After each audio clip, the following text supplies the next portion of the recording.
we have put together the barrel, most of the upper, the gas block. That looks pretty darn sweet. It's like, I like the way that it felt in my hand. I really did. Hey, how's it going, everybody? I'm the AR guy, and this is a part 2 follow-up to my Polymer 80 build and how to stay legal in California. Pretty much to start off with the process of getting it all situated and going on the DOJ website, it does take a little bit of time. For me, so far, it's taken about just under 4 weeks from starting my request in the last Polymer 80 video. Check that out up here on your own time, and up to this point. So pretty much, I'm not sure if my wait time was the typical or the average turnaround time for such of these types of requests, but it gives you a baseline to work with. Okay, so here's some of what you need to do to get the process started. Go to the link shown in the description section below at the end of this video to begin the process, or open in another tab and fill out the forms as I go through this process. So once on the DOJ website, you will have to create a user profile and fill out all the necessary contact and security information. Once you get that started, you'll be able to proceed and apply for your unique serial number through the unique serial number application, which is abbreviated on their site as USNA. It can be a bit confusing at first to navigate the options, but I'll try to talk you through that now. Okay, once your profile is set up and you log in for the first time, there will be a CFARS, the CFARS application menu, on the top left side of the page. Below it, it will have 4 blue-colored clickable links. The one you want to click says Unique Serial Number Application, USNA for short. Once there, fill out all the necessary information pertaining to what you wish to request a serial number on. It starts to look like this. Here's mine that I had printed up. I kind of covered up everything with painter's tape for all the special stuff in terms of my name, address, and all that good stuff. So you can kind of see what the format is going to look like. Standard Polymer 80, and it tells you what it is, all that good stuff.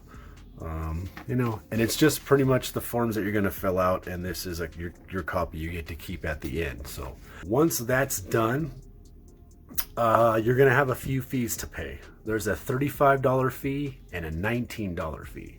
They cover the background check and the serial number requests. I mean, you guys got to love more fees. It's California, right? After all. Anyway, so after that is done, you should get a confirmation email on your submittal.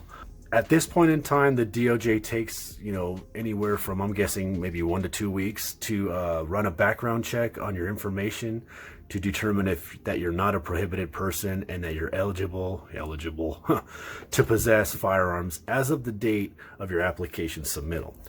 So once that process is complete, you'll need to keep an eye on your emails daily and have the DOJ website link to CFARS, which is shown down below in the link, or the comments, I should say. I'm not sure if it's in description or comments yet, but basically it's the California Firearms Application Reporting System link. So that's what it stands for. So for me, I save my link to the bookmarks bar on my PC after I save my username and password, just to make it easier to log in and save time for every time I was coming in to check, because I was checking every few days. It was no joke. I was just waiting for something negative to happen. But so far, so good. So for everybody, you will be emailed notifications by the DOJ on your status and possible issues that may have come up regarding your submittal. So at that point, then you must go online to update and review what topic they mention in the email. After everything checks out and you are sent an email by the DOJ for your unique serial number, you will have to go back on their website and download the PDF pages with the information needed to add to your build to stay legal. So here's what you need to be ready for. Spending more money. No joke. Perhaps at a time when you actually didn't want to, which has happened to me. What I mean to say is that to stay legal here in this communist state of California, not only does the frame need to be serialized, you must also have your barrel engraved with some information as well. This also means you have to have your barrel ready to go ahead of time or at the time of your approval by the DOJ. So this actually was a problem for me. I was not prepared for that. And I guess you can say, honestly, a day before I got my notification, I ordered an agency arms match barrel. So For that build, it arrives, I believe, next week, and I'll be doing a video on that, just, you know, an overview and unboxing. So stay tuned for that. And you know, I was not aware that engraving would be a part of the process to stay legal, especially on the barrel. So hopefully that can help you guys be better prepared for that issue. Now, for what information goes where, I will try to explain as best as I can from reading all the material the past few weeks and getting familiar with it. Okay, so the following 3 lines of information will need to be engraved on the metal tab of your frame. That will be your manufacturing name, which is basically your first and last name, full first, full last name. Your manufacturing city, which obviously has to be in California, so whatever city, comma, CA. And then third, your unique serial number issued by the DOJ. The other 2 lines of information needed must be added to the barrel. The model of firearm as well as the caliber, which for me is model PF940CL, and the caliber will be 9mm. For us in California, there's what they call the DOJ assigned FMBUS. Now that stands for Firearm Manufactured by Unlicensed Subject. So the state literally considers us subjects. So it gives you a FMBUS serial number, and that needs to be on the barrel to satisfy the DOJ requirements. These fields cannot be engraved on the frame. That being said, earlier today I was researching online for engravers who can do this type of work and came across a few local places here in California. Most so far in the Los Angeles area, so not far from me. Unfortunately, they also charge fees for such requests, and I see that they range from $35 to $50 just for the frame engraving and not the barrel. That is an extra charge. Anywhere from $10 to $20 per line is what I've seen, and since we need at least 2 additional lines on the barrel for model and caliber, you're looking at another $20 to $40 in fees.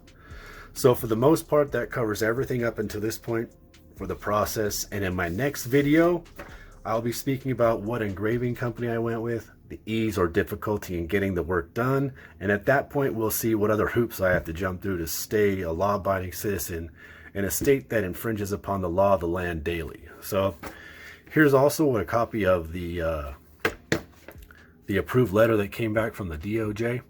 I blocked out pertinent information in terms of my name, address, and the serial number they gave me. What has to be engraved is actually the model and the caliber. So you got PF940CL, and literally, even though it's a 9mm, they have to engrave 4 zeros on the side of the barrel. So there you go. So this is a copy of what mine looks like. Go ahead and take a pause if you want to take a look. Here, let me set it up for you guys so you can read it, what they tell you. Okay, and then I'll switch to the next sheet so you guys can pause and read that as well. And on for the third sheet. Now, I did have someone bring up a comment about unsafe handgun. It violates Penal Code Section 32,000. I don't know about that yet, and I haven't hit that hoop at this point in time, so I'm going to find out.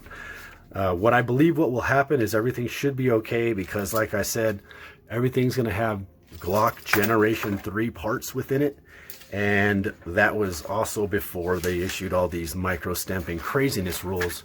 So hopefully that'll keep me legit and safe here in California. So stay tuned for the next video. I plan to have part 3 of this Polymer 80 build in California and what are the requirements to stay legal here.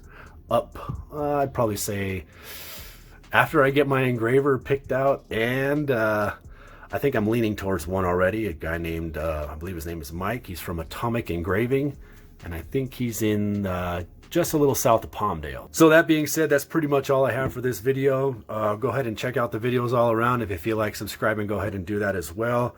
I'll come back with the next video and we'll talk more about the situation. Until next time, build your guns, stand your ground, defend your rights, and I'll see you guys in the next one.